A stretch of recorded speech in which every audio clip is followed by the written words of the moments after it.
Welcome back to Beam City Sports. Beam City Sports? Not on 96.5 FM. Once again, back at the Beam City Sports Bar here in my backyard. My lovely boys with me, Luke Mitchell, Devin Neel, and new guest, Jackson Lozano. How you feeling, Jackson? First time on the show. I'm excited. It's going to be fun. Yes, Looking forward to it. Yes, sir. Let's get into it. Yeah, The show, Jackson. I'm feeling good. Good to be back here in Tyler's backyard. Ron's backyard, too. We got Martin over here, also Stacy. It feels good to be back. It's always fun. It's a nice setup. It's our own thing, Beam City Sports Bar. Yes, sir. Ready to go? Ready to get into a nice show? We got the shirt. Shout out. We're looking spiffy. Got the grid. Down there. I'm ready to go.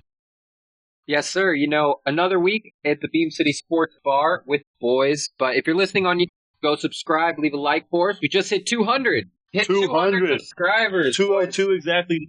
Yes. There. Yes, and big things on the way. This is still only the beginning. But we jump into our Sacramento Kings over 500 now. We are 21-20. Just beat the Rockets, who are second in the Western Conference last game. And that was a great game, man. That was on TNT, nationally televised. Kings finally getting some recognition. And, you know, beating a young, fun team like the Rockets was, you know, big win for the Kings team. Yeah, no, it was a big statement win, as you said, on TNT, nationally televised. A lot of people saying that the refs sold it to us, gave it to us. No, that's some fucking bullshit right there. They had free throws than us. Their fouls were a lot softer than ours. We protected home court, just like Doug Christie's for this team. This is our city. Our city. Yeah, I love it. What did you see that Rockets game? You know, like I said on Wednesday, was the game I wasn't really tripping about. The Mike Brown Kings beat the Rockets, you know, and granted it took a De'Aaron Fox heater, but you know, it was kind of everybody. Monk had 28, DeRozan, 31, but it's glad to see Monk out there, like playmaking, he's just crazy out there, and you know, you got to live with some of the bad stuff, but 9 assists, more than basically the main playmaker, even with De'Aaron back. It's just great. Looking for that once De'Aaron came back from the injury to get Malik, you know, more involved, more running the offense, because when he has the ball, good things happen. And, you know, we got a Laker fan in the building. How do you feel seeing Malik Monk thrive with this Kings team? Kind of started on that Laker team back in the day. Yeah, it's bittersweet because knew he was good, you know, when we originally got him. Yeah. Coach we had then was Vogel, I believe, in 2022. Towards the end of that season, he really solidified himself as that third option on that team. West, I don't really think about it much. It was a weird year. But then Monk, he really showed a lot. You know, I really wanted to keep him, but I'm really happy for him to see that he's a solidified six-man starter in this league now. Yeah, he's definitely, you know, coming to that starting role that's halfway through the year and really been putting up crazy numbers since Doug Christie has taken over as head coach. Malik has averaged 22 points a game. Yep. And that means they already are the only team in the league with 3 20-point scorers. That's De'Aaron, Sabonis, and DeMar. And then you add Malik on that. That's 4 20-point scorers in your starting lineup. And then we didn't even mention Keegan Murray. Finally going. That was his best game last game. Yep. Had 18 points, 11 rebounds, 7 of 10 from the field. And we see this, 3 of 6 from the three-point line.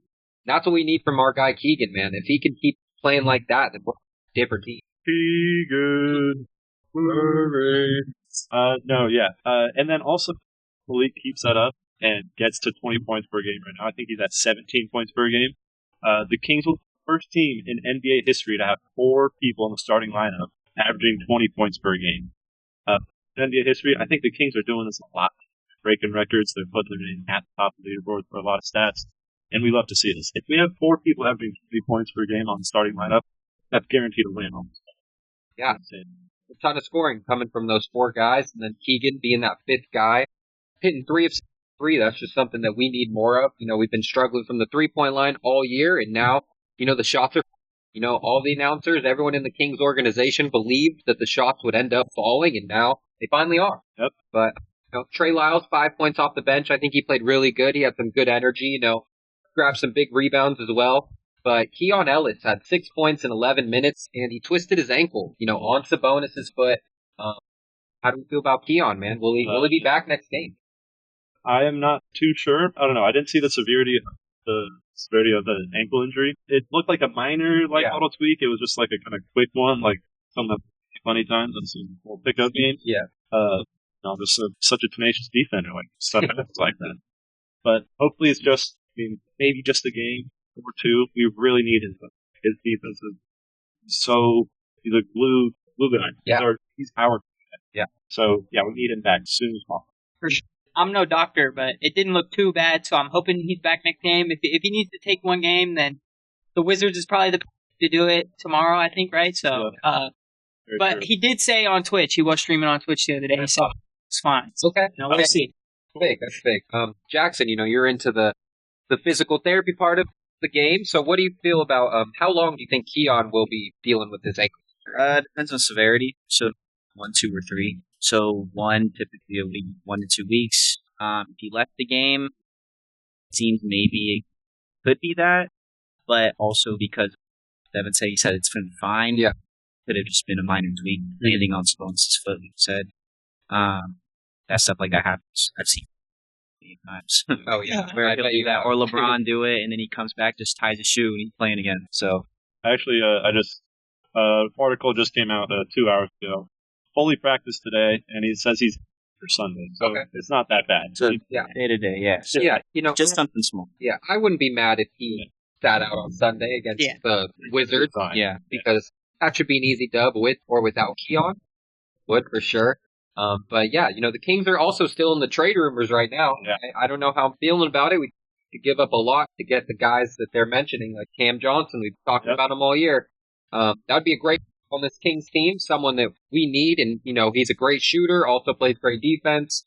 Had a little more size to this Kings team, but it'd be tough to give up a guy like Trey Lyles or that because this team has so much chemistry right now, and I don't know if the organization wants to do something to mess that chemistry up. No, yeah, it's Doug Christie's really bringing the whole chemistry thing is all team together. Doug Christie's definitely gelling everybody. I feel like Mike Brown really lost the locker. Yeah. That's why we were struggling. And I know a lot of people were really questioning it, but we don't see it inside. We don't see all the talking and everything. So he's in the problem. I think he did lose the locker room. Christie wasn't the coach for the job. Wasn't the coach. Yeah. Here's he needed to be a good coach for his defensive players, and he didn't really have many. So that was offensive focused or just a new look that Christie helps a lot. Yeah, definitely agree with that. Definitely. Turnaround's been the last, couple games. I mean, I agree. Just having the fresh voice, obviously, it's going to do a lot for him. And I think it's a lot to do with the aspect that he was a player. So, I mean, like we see Deke and Keon both say, there's just a little bit more respect what they're hearing to say. So, not that we're not here to play him. I just think that him having that, ground and everything, and then especially after DeMar showed him the defensive tape highlights showing that he actually did the stuff that he wants them to do. So I think that's what helps a lot. Yeah, that's a good point. Malik said some people took it as kind of shots at Mike Brown. He said, coming from someone who's been in the league, done what he's talking about, it's going to resonate more with our guys. I don't know if that was a shot, I mean, Mike Brown, it was hard. Brown probably wasn't a hooper like that, couldn't get in the league. Can't really fault him for that. It's hard to get in the league, but, coming like Doug Christie, who's, been a part of so many good teams, and of course that great Kings team back in the day, it's like, it's a new voice, and it's just fun to see that they really believe in that, been watching Ted Lasso. I know you two have seen it. Yeah, you've seen it. So I'm only on episode 4, but it's such a good show. And honestly, the key reminds me of Doug Christie. He's so positive, and he's hitting that believe sign in the locker room and getting these guys, bringing their egos down and bringing the team morale up. I just see Doug Christie and Ted Lasso, and I like that. I like that. I mean, I said it a couple weeks ago. I feel like Doug is really bringing the early 2000s vibe from his days here in Sacramento. Because, like, Chris quietly averaged 24 points a game, and then you look at Vlade, and he's the best defenders in the league. It was all quiet. It was all quietly done. Obviously, it was just because it was in Sacramento. But like Doug is trying to bring that back. He's trying to spread the ball out. Have 4 people average 20 points a game. Nobody looks at us. And I think we're going to quietly reach back up, or reach into the 5th season to be up there, having, I think, home court advantage in the playoffs. Hot take. Yeah, it's all pretty close up together right now, so anything can happen. It's about half the season left. So they were saying it's a game of runs, and I think the Kings will go on a lot of runs this year. Yeah, I mean, we've only lost 2 games. Christie is the head coach. Exactly. First game was that Laker game in LA, and that the Lakers just have our number this year. 4-0 Lakers are against the Kings this year, so don't want to see them in the playoffs. That's for damn sure. The script from last year. Yeah, exactly. Back and forth. Yeah. Well, I mean, in this Rockets game, it was on TV, and I was a little annoyed because I'm used to the Kings broadcast and doing only Kings interviews, talking about the Kings the whole time. I feel like the TNT broadcast was really shining a lot of light on the Rockets, which they deserve their respect. They're a young, exciting team, and they're second in the Western Conference. Yeah. No one expected, but the Kings are on this crazy run with Doug Christie, and I mean, they didn't mention it as much as I wish they did, but it's on national TV. The Kings never get that respect, but hopefully, later on in the year, we start getting more respect. I mean, I think we barely have any national teams, especially compared to our large market team. I think just the NBA is trying to focus on, they want to push up. Just seeing that the Rockets are getting all these fans left and right, so like, all right, let's pump these numbers up. Still disrespecting the team. We're used to it. We're used to that. We definitely are used to it. But this game went down to the wire, of course, as most Kings games do. We were up big. We went on a crazy, and then the game got close in the fourth quarter. Dylan Brooks hit a big 3, and the 1-point game at that point, and Kings just ended up clutching up. Man, Malik, crazy and one, stayed on Dylan Brooks. That felt pretty good. And then DeMar, I don't know if you guys saw, but Malik was open in the corner, and DeMar didn't swing it to him. Malik kind of did a little dance in the corner because he wanted he was feeling it. Yep. And then DeMar raises up and one mid-range jumper. That's vintage DeMar right there. Yeah. To our boy. Yeah, no, that's vintage DeMar, as you said, but that's also the beauty of having so many clutch for it like that. I mean, obviously, Malik or De'Aaron might get a little frustrated, but then if DeMar's sinking like that, there's nothing to be frustrated. We got the bucket, let's get back down the court. And he also got back. Yeah. So that was the cherry on top. Yeah, that felt good. Also, Kings hit their clutch free throws. Last year we missed all those clutch. Yeah, the last 2 years we've been so bad in the clutch with shooting throws. Everyone on the team, it's been bad for De'Aaron, it's been bad for Malik, bad for Domas, and now this team turned it around and we're top in the league in free throw percentage. DeMar, big part of that, of course. He hits almost all of his free throws, gets to the line at a great rate. But De'Aaron was the clutch one at the line last game. They trusted him with the ball on the stretch, to get fouled, and he just had all the confidence in the world and knocked it down. So that's a big sign. There's wrote something down. Said shooting 90% of free throws is a sight I thought I'd see regularly as a Kings fan. That's exactly what I wrote down. It's beautiful to see them sinking 20 out of 22 like that, and in clutch moments too. As I said before, people saying that the best game. No, that's again bullshit. But it's beautiful to see that. It's hard for that. We had hard to get his own shots created, and everything get to the line, kind of slow down a little bit, and he's finally doing that on a consistent basis. Yeah. Well, from the Rockets, Amen Thompson it looked like their best player besides Jalen Green. He had 20 points, 10 rebounds. Man, he's a dog. What's still about him? Yeah. He's just, the way you watch him play and, his athleticism, it pops out any other player on the court. The only him and his Soir on the Pistons, it's like they seem like they were built in a factory or something. Yeah. The way that they play defense on the court, defensive instincts, always, Amen's had some insane chase down boxes that I've seen. It's just, he's a freak. He's going to be really good. And if he can develop any type of consistent jump, that all-star level play is going to happen. I definitely agree with that. Him and his brother are crazy athletic, and they're just so fast. And Ime Udoka they said in the broadcast that, anytime a man is guarding someone, Ime's going to get mad if they score. So he expects nobody to score on Amen Thompson. But down the stretch of this game, I feel like the Kings were, not looking to, go away from him. I feel like Bar was attacking whoever was on him. Even Tari Eason, he played so good for them. He had 16 points. Those two are so big for the Rockets on the defensive end, and Kings didn't care. Kings attacked them. Nicknamed the Terror. Yeah, they're the pair twins. Even Sengun played good defense down the stretch. Had a couple blocks on. Like their defense down the stretch is really what kept them in the game. And Tari Eason and Amen Thompson. I feel like Amen Thompson he's a rookie, right? Second year. Uses his body so like already like it's pretty insane. He uses his body like a big man, which I know he is big, but like a center that's been big for years on years. Like the way he just speak any more on it, but just because it's crazy. He's nice.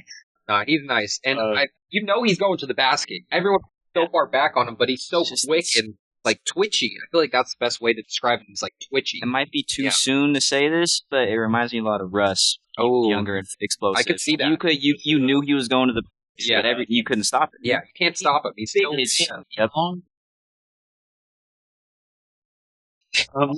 I wanted to say Tari Eason. Yeah, that's someone exactly. Yeah, I mean, any team. No, I know he's not. Yeah. I know he's not leaving, but he would fit perfectly. His play style, I'm like, damn, he would bring us to that next step for sure. Oh yeah. He's different. And he's been hurt for a while, and then he comes back and immediately makes a huge impact. He hit that big Keegan late in the game to, I'm pretty sure, make it like a 2-point game, and Keegan closed out on him pretty good. Got a hand, like I'm pretty sure they high-fived on it, which what the Kings have been coaching him all year, and he still made it. Or Eason, he's a better shooter than Amen Thompson, but both those guys bring so much energy. But your of the week last week, Jalen Green at 28 points, and we knew that was going to happen. He goes off and every single time, had family in the building and all that. But I think down the stretch we did a good job on Jalen. He got really lucky. Yeah, his last shot. I was working. I watched the whole probably for the worst service of all time. I was just watching the game. But when he threw up that shot, the whole bar just went completely silent. I was just like, oh shit, we're going to OT. Yeah. And it breaks. And Lamar got the rebound, got the foul, and we sealed. So, yeah, it was pretty awesome. Yeah, I was interested to see what the Kings do in that situation. 3 with about 8 seconds left. Some coaches foul. I know JJ Redick's philosophy behind that is usually foul him. Make 3, Yeah, and don't let him shoot a 3. Make him shoot 2 free throws, and then trust your guys more free throws. But, like we said, the Kings are known for missing those clutch free throws. So Doug Christie decided to foul and got lucky. Jalen Green still got pretty open on that shot. Could have been bad. Yeah.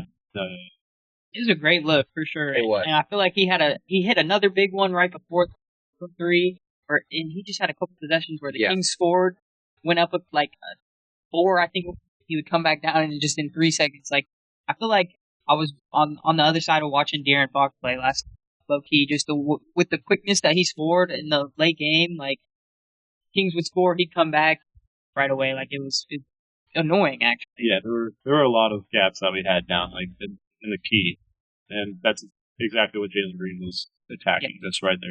He's too quick for us to close him out, especially if we have like Domas them. Yeah, quick enough to get up and fast enough. But that's exactly what he was supposed to. And thank the Lord he missed that shot. Yeah, thank the Lord. But honestly, the Kings' difference in the fourth quarter was playing a ton of zone. Yeah, Kings usually, tried it last game against the Bucks. Obviously, that didn't work at all.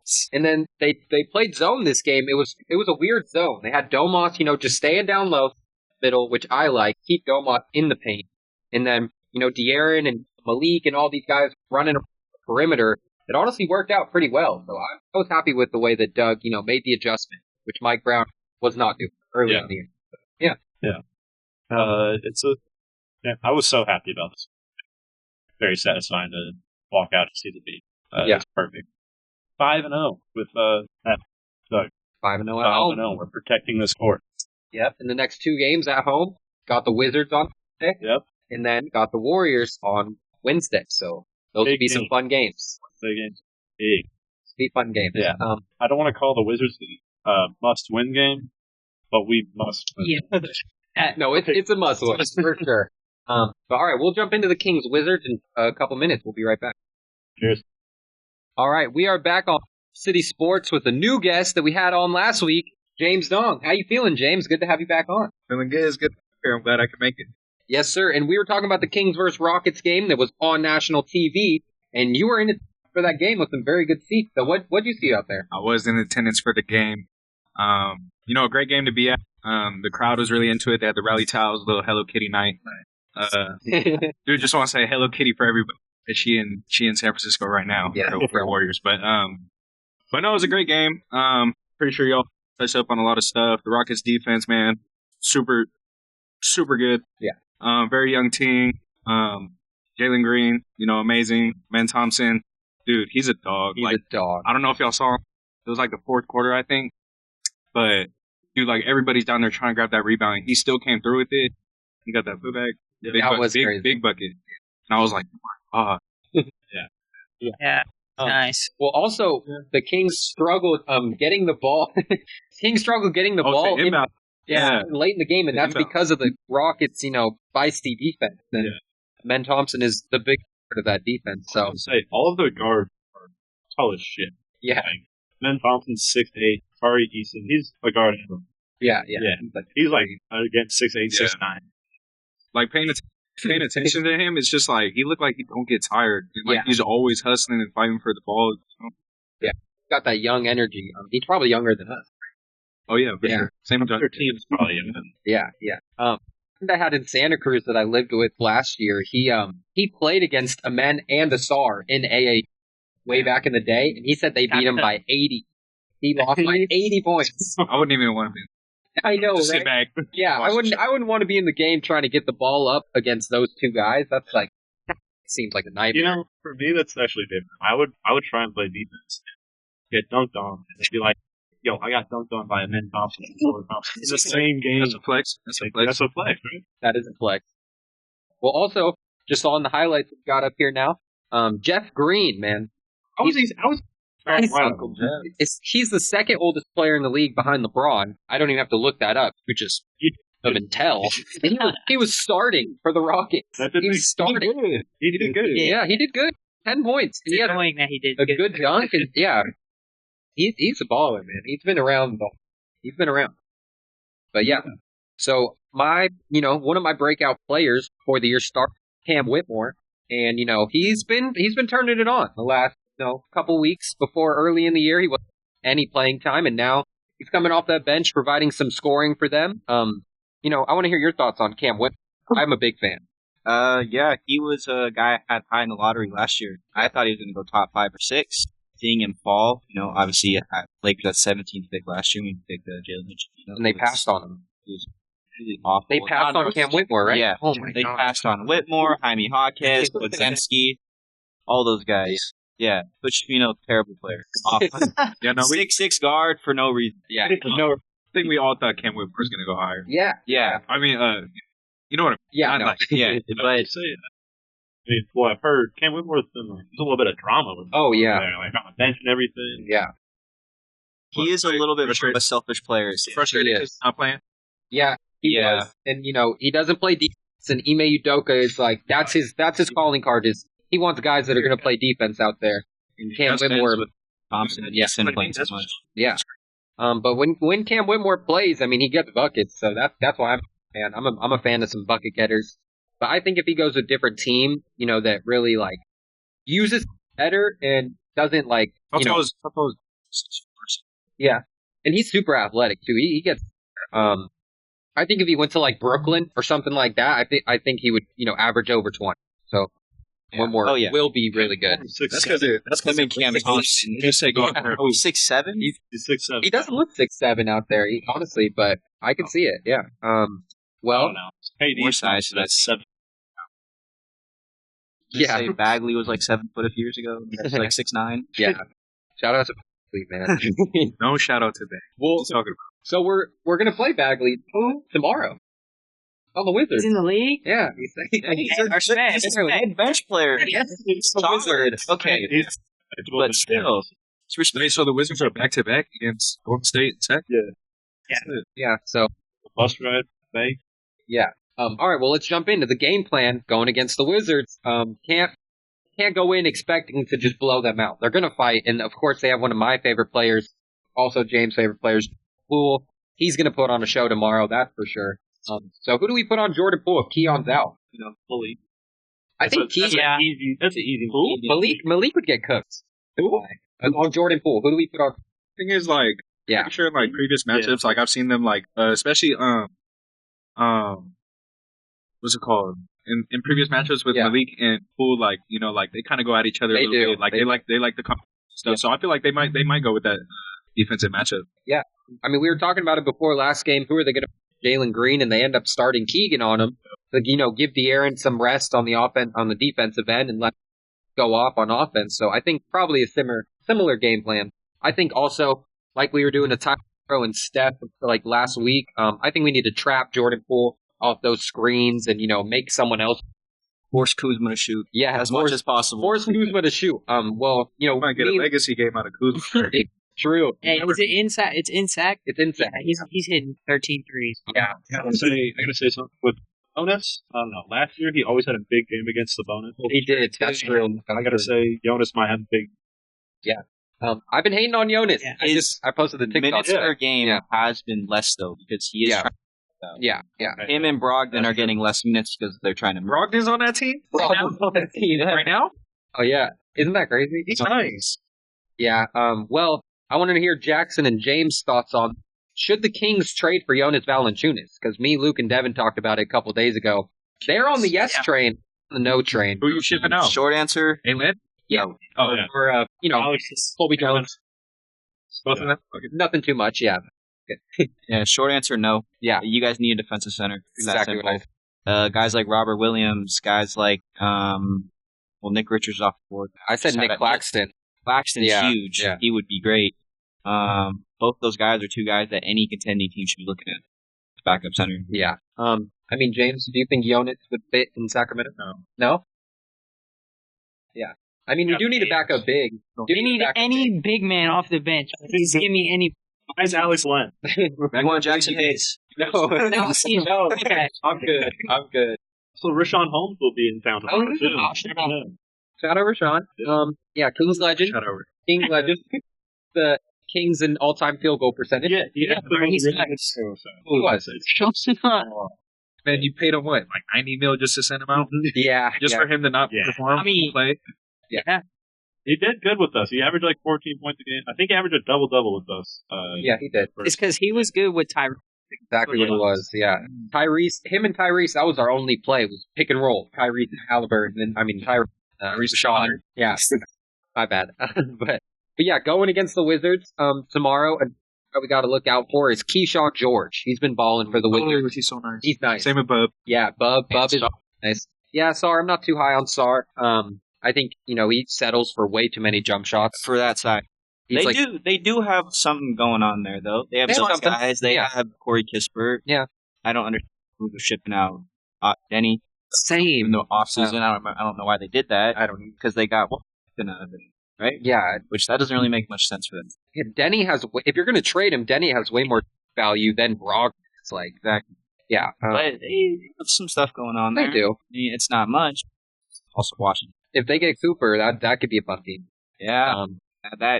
Him and Sock offensively really good deal. Yeah, true. But Keyshawn George, back to him, I think he's a very similar player to George. I see young Paul George and Keyshawn George, not just because of the last. He's a very 3-and-D wing, and the last couple games he's been putting up numbers. So I think we gotta put someone. Yeah. Worry about him. I'll predict a couple of stats. Yeah. Do it for the game. Yeah. I think De'Aaron Fox is going to drop 30 plus for sure. Like that's a lot, and then Domas is going to grab 15 plus.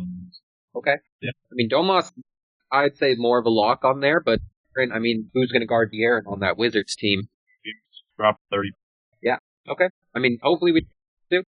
Hopefully it's a... No, I think he's just going to do it. Yeah. Like, I don't think we're going to need him to do it. I think we're going to game by at least 15. Okay.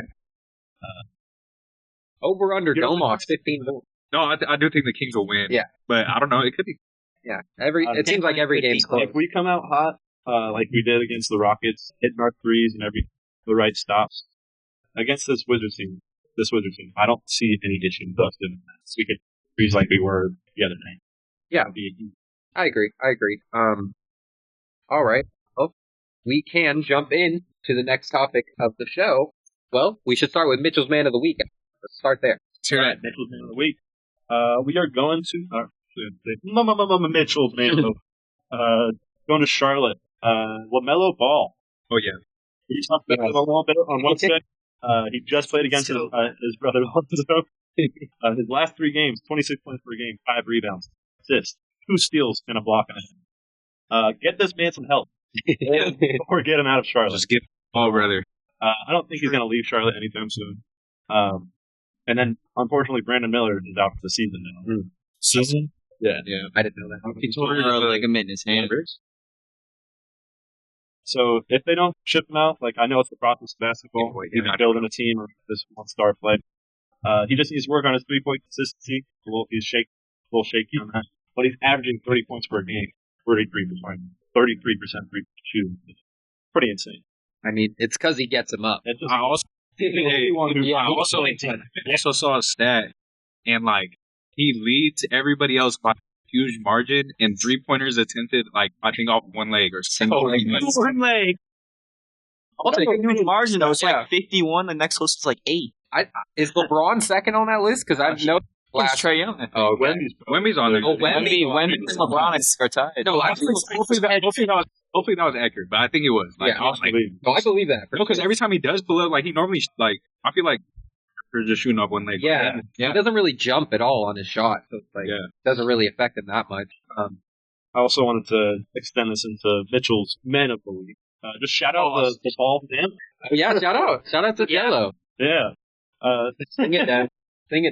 I swerve and I go no, it's just cool to see that. LeVar called. Yeah, he did. I used to be a big LeVar fan. I thought he was a big cheese motherfucker. Yeah, he called it. His back and ball. He's a good defensive player. Yeah. And then LaMelo, probably the best basketball player on the whole. Yeah. And now Jello becoming G League tier rap. It's still he got signed. Hey, he outsold Lil Baby. He did. Outsold Lil Baby. But they dropped at the same time. I mean, I like the song. It's pretty entertaining. Yeah. It's going to get outplayed. But I don't know if you guys saw, just today, he was 5 hours early before the Detroit Lions game. He was putting on a whole show. See that? Yeah. That's pretty sick. And he's performing at Rolling Loud? Yeah. He's performing at Rolling Loud? Yeah. Shout out to But then also, LaMelo Ball, Mitchell's Man of the Week. Yeah. What's going on? I love that. LaMelo, one of my favorite players in the league, been balling. When he plays all year, leading the Eastern Conference guards in fan votes. Also, everyone, loves LaMelo. But yeah, it'll be interesting to see what Charlotte does coming up in this next couple years. Yeah, it'll be a tough thing for them to do if they have to end up moving him. Oh yeah. But yeah, we get the Ty's take of the week. My take this week is that Zion Williamson is still like that. Zion is still like that. He's been going off, coming back from injury the last couple games. Take out that suspension game. Who knows what he was doing, but he didn't make the team flight in time. So he was going out for a meal. Double thoughts. But yeah, Mark Jones hates it. But yeah, man, Zion looks different. And if I'm a young team, if I'm the Hornets, I'm buying on Zion. I'm sending some future first maybe for Zion right now. Really? But I think I would. With all the reliability issues and especially with how the best abilities fail good. Yeah, I mean that's true. Is it Charlie got good food? Probably not. He gonna find it. Dude's rocking a new facial hair. Yeah, I saw that. Yeah, he does. Let's talk about the Pelicans a little bit. They are looking like they're finding a new rhythm. Yeah. I think it's a little too late. But, I agree. Yeah. I think Trey Murphy has definitely taken a step. Yeah. Brandon Ingram's extremely expendable now. Oh, yeah. Trey Murphy he's going to be an all-star at some point, I feel like. All-star. He is great shot for three. He can pull up midi, gets freak athlete, defender. What else do you really need? Yeah, he does it all, honestly. I love Trey Murphy, and I think, they're waiting too long to get rid of Brandon Ingram. Right? He is injured, but you need to figure out a way to get rid of him or sign him to an extension. I don't know if they want to keep him an extension. Yeah. Trey Murphy. It's not worth it to give him the extension. Yeah, Herb Jones, got to play him. If those are not much else you really... Yeah. Also love Yves Messi. I think Yves Messi is a really good center. He is probably my favorite for him. Oh, really? Okay. Just because of his consistency. Yeah, I like that. I think it would have been if he stayed healthy. Yeah. But it's definitely messy. I'm hearing some wild takes over here. Uh-oh. What? Spit it out. I said I'll take Ingram right now. He said he started. I don't know for who. No. Over who? I said shooting guard. He said no. I said Keegan. He said no. I said okay. Who then? He's been pushing for the bar to come up bed. Why? Simone, that's your best player. I had to put you on West. Wild takes. Seeing him, bro. I would start off Just because he. Just because. Well, You can't take that contract.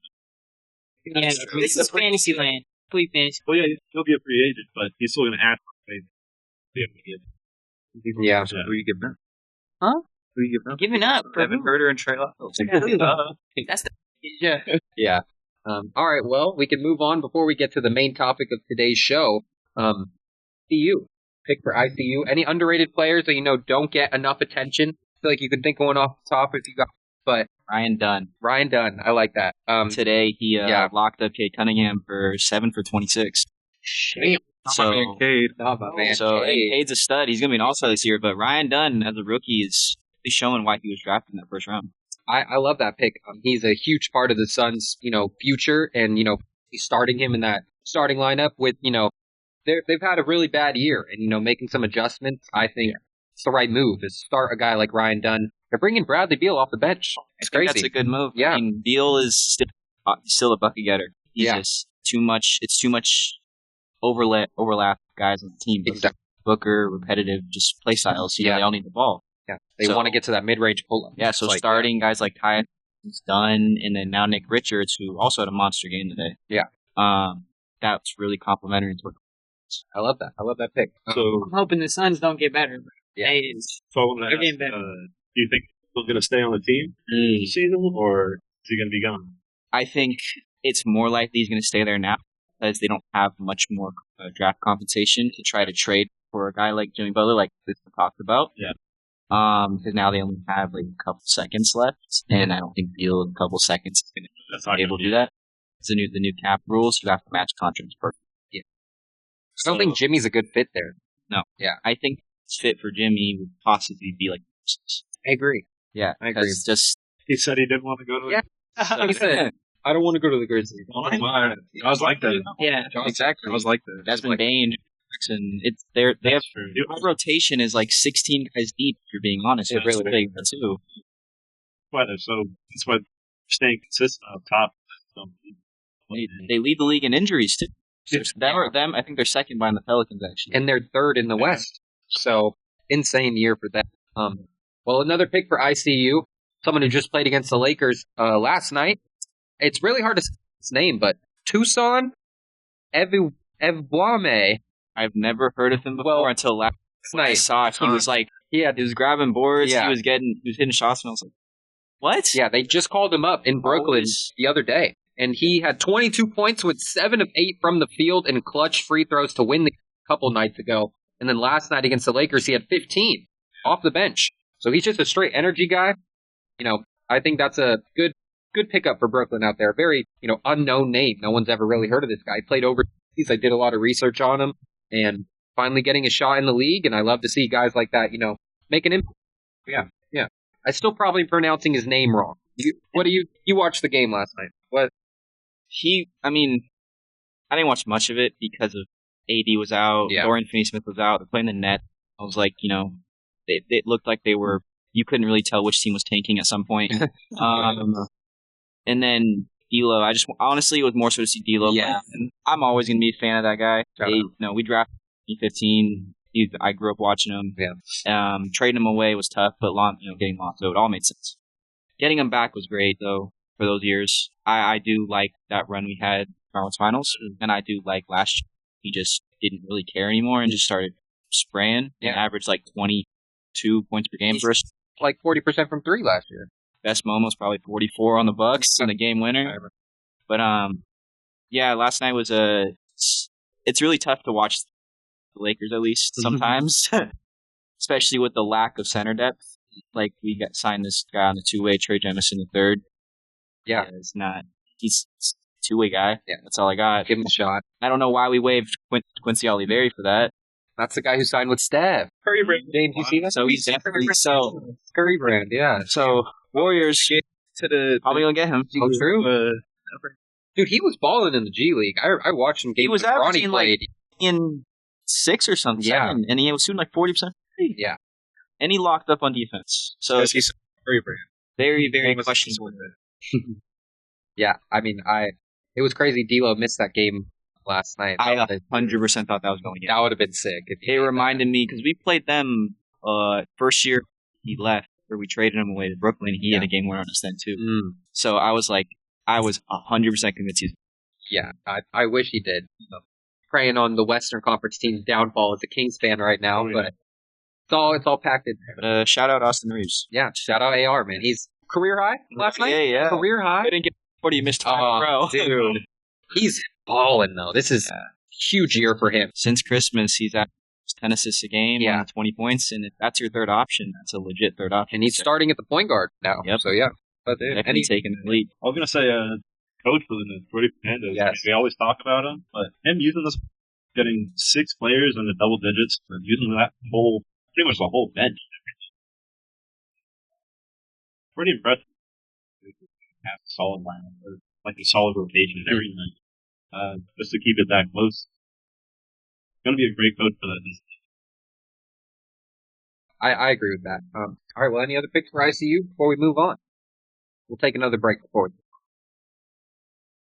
All right, well, we'll be right back. Beam City Sports. All right, we are back on Beam City Sports at the Beam City Sports Bar. Beautiful day here in Sacramento, California. Sunny day. No wind disturbing us this time. And the main topic of today's show is getting into grading every NBA team halfway through the season. You know, at this point, we really have a good gauge on what every team is doing, what their goal is, and where they're going in the later part of this year. So we will jump into it. We're going to go back and forth from the East and the West. We're starting up top on both conferences. So starting out in the West, Oklahoma City Thunder, first in the Western Conference. My grade for them was an A+. What did you guys say? You gave me a grade. Yeah, there's not much to say about the Thunder except for their being the most perfect team in the NBA right now. Still no Chet. Hey. Yeah. And then also, this is all about Chet Holmgren. And when he comes back, it's scary time. And missing Hartenstein for a portion of the year, too. Yeah, and he's out currently. Man. Yeah. So, no, it's going to be a good year for the Thunder if they keep it up like this. Yeah. I give them an A+. Same. Yeah, I give him an A+. It's funny because our guy Dom, 7-footer who we play basketball with, is actually the only Thunder fan I've ever met. Like a loyal, that's his number one team since day one, since they were bad, years ago. And he made a post the other day saying, there was a post that said the top 5 teams in the league are the Thunder when fully healthy, the Thunder when Chet's healthy and Hartenstein's hurt, and then it's the Thunder when Chet is hurt and Hartenstein's healthy, and then it was the Thunder without like J-Dub, and then it was like the Cavs at 5. So it was like the first 4 teams were the Thunder, and honestly, it's hard to argue that right now. They're crazy. They're crazy. I also want to say if they win a ring, Presti is the greatest GM of all. Yeah, I agree with that. If they win a ring this year, the Thunder. Sam Presti, yeah, he's the best, and they have 14 first-round picks coming up in the next couple years. 14 first-round picks. I have a take on the Thunder. I do not think that Jalen Williams is a number 2 on a championship contending team. Chet is still hurt. It's still up to determine who the number 2 is on that team. But last night we saw playing right here that the Dallas Mavericks beat the Oklahoma City Thunder. There was no Luka, there was no Kai, or there was no Shea. So, top 2 guys were out. But, that really showed that Jalen Williams, I don't think he can be the second best player on a championship team. What do you guys think about it? Let James go. I don't think Jay does. Why not? I love his game, but I just don't think he's that level of a player to be like the number 2 on a championship team. So when this team goes to the finals and he's that number 2, it's that like I don't think they could win it. Oh, I think they could get to the finals. Wait, so you're saying if they go to the finals, they're not? Yeah. The Cavs are going to be unless if the Bucks or like. But. Yeah, I don't think they would win the finals unless Chet, comes back from injury and shows that he's the true number 2 on the team. That that's the only way I think the Thunder are going to end up winning this year. Jackson, what do you think? I think you don't need a legit second option if you have multiple guys who can be legit third options. That's a good point. On another team. So J-Dub can be a legit third option on any team with the number ones. Yeah. Right? But because they have Chet, they have him, those are legit third options. Yeah. That it kind of, they don't need a loser. I could see that. Shea's so good as that number 1 that they don't, the rest of the teams are so good. I'm agreeing with Jackson on that. If they have an MVP caliber player like Shea, then you don't need you don't need a number 2. You don't need those people to step up like that. Crazy, like that all the time. And if he averages stuff like this, then yeah, I don't need him to step up even more because he got 7 losses right now. And watching that matchup, the 2 matchups where the Cavs beat them and then they won the next game, they came out dominating. They did. And that's without Hartenstein and Shea. So that's looking like the most favorable finals matchup right now. Yeah. Okay, what's your thoughts on that? Well, like you're saying, like definitely like having an MVP caliber player in Shea, but like the whole team is so good. Like it's not even just him being like MVP; it's literally the whole team. Like they're so deep. Like you were talking about, like the top 5 teams in the NBA is like when Chet's healthy, when he's not healthy, all that stuff. It's like they don't like they're so good even without Chet. Like even when they're missing people, like obviously like last night Shea didn't play. They lose to the Mavs. It was a close game. It was still a close game. 6-6. Still like kind of criticizing Jada, like saying like, oh, like can't be the number 2, but like like it's also the NBA. People have off nights. Certain teams, just like last week we talked about the Kings win against the Celtics. Like obviously the Celtics were not playing as hard like what we normally see from them. Yeah. But yeah, I don't know. I really like it. I love his game, but yeah, he'll have to show me. So I guess we'll see later in the year if he can be their true number 2. All right, well, jumping on to the Eastern Conference, the team we just talked about was the Cleveland Cavaliers. Only a couple losses on the year, but still A+ for me. Definitely an A+ for them. Donovan Mitchell, man, really showing that he can be, the best player on a contending team. That was a big question, is he a number 1? Is he a number 2? And I think this is the perfect team around him. Darius Garland playing at an all-star level. They could have 4 all-stars this year. Evan Mobley and Jared Allen also in that, talk. So, man, they are so good. They're dominating the league. I actually gave them one better grade. I gave them an A+++. I agree with that. It's the only team I'm giving this grade to. Because, like, who expected this team to dominate? We already talked about it. Nobody expected the 6 losses happen. Starting, 18-0? Yeah, exactly. So, like, it really just looks like a really well-developed team that they kind of bought into a while ago. A lot of people were questioning if they were going to trade anybody. But it seems like they were really building this team to be with each other right now, and it's all working. I think it's a huge shout out to Kenny Atkinson, too. Yeah. Because he's great at development. He was the coach for that 2019 Nets team. Yeah. And nobody thought they were going to make the playoffs, and they ended up being 7th seed. They didn't win anything, but with the talent he already won this year, and the development of guys like Strus playing better, Poro, like Dean Wade, those guys off the bench, like Ty Jerome, all those guys, they aren't big names. They've been producing amazing. They really have. Kenny Atkinson was on the Warriors bench after that 2019, run with Brooklyn that was so magical that, everyone loved that team. No one expected them to be good, and then they were, a playoff team. So that was awesome to see. But Kenny Atkinson, I've heard him say that he learned a lot from sitting on that Warriors bench with Steve Kerr as an assistant the last couple years, and it's really showing that, this Cavs team honestly reminds me of that early Warriors team that won the first final. Like, young Steph and Clay still like that, and Iguodala. Yeah. Never seen. Yeah. Really. Yeah. So I like them. Yeah. James, what do you think over there? That this Cavs team reminds me of that 2014-15 Warriors team. Just kind of like expected a little bit, and just like it's just they're guys like Evan Mobley and Jared Allen. Definitely have been rocking with them for a while. Like they drafted, right? Yeah, they drafted Mobley. Yeah, so And I've seen like a lot of development with him and like his jump shot too, and like also just being more comfortable and kind of decisive when taking those shots too. A lot of their guys just very well developed. Like they're definitely on the come up. Like they've shown us like first team record win. Like I think I said it last week too. It's just like the Cavaliers like organizations. Like nobody really expected them to be. At least for now, look at them. Yeah. Devin, what was your grade for the Cavs? Yes, it was the same thing. There's nothing. The Thunder and the Cavs, you can't give them anything but an A. With they both only have like single-digit losses. The Cavs are 20-2 at home. That's like pretty insane. I don't think anybody has over 15 in the NBA besides the Thunder, who are also I think 18-2 at home. So yeah, there's nothing else you can give.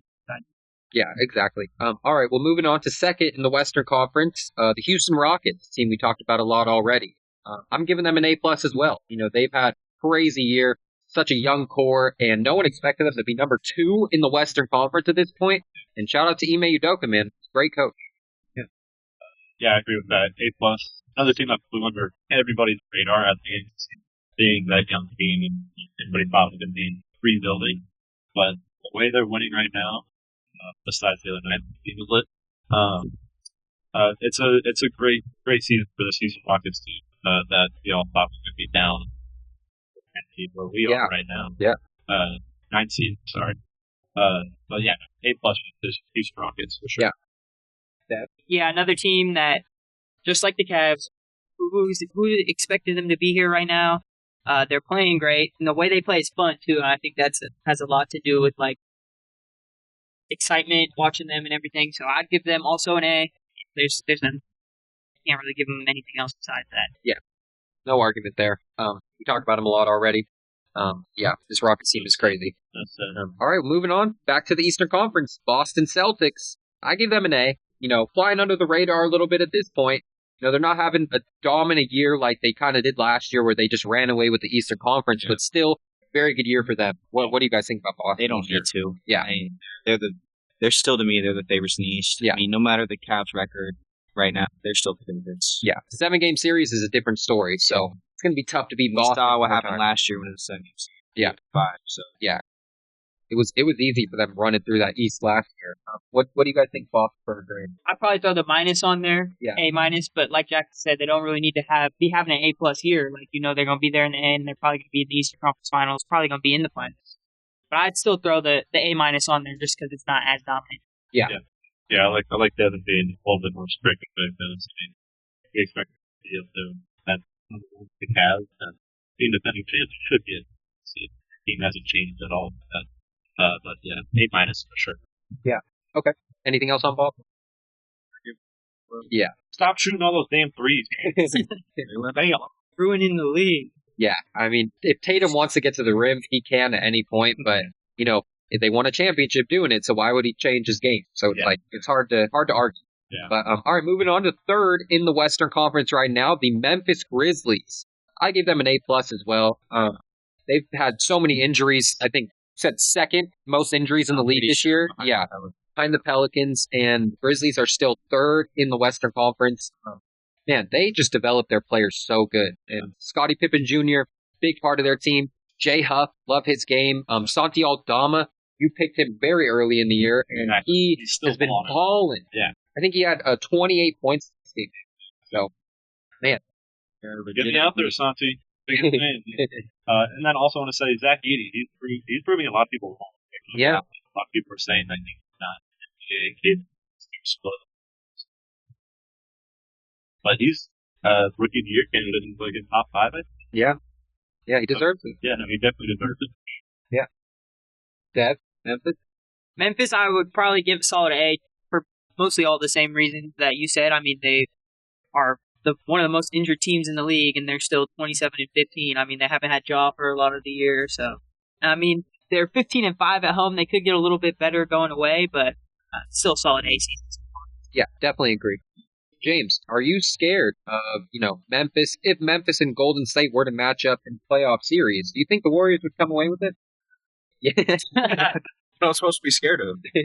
I mean, dude, they're third in the West, but the Warriors, I think. I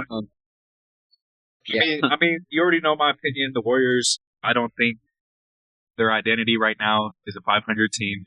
they had the hot start. It's like it is a little bit difficult and like kind of frustrating too. Like obviously, like Steph being a lot older, Draymond, kind of going through like Steph have fluid in his knees, Draymond back issues and stuff. They don't play back to backs, not yet.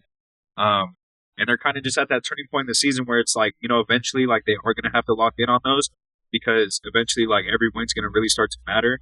I mean, they already do matter, but I mean like, I'm looking at some of these other teams, the Grizzlies, like they're definitely doing very well with or without Ja, whoever they have on the floor.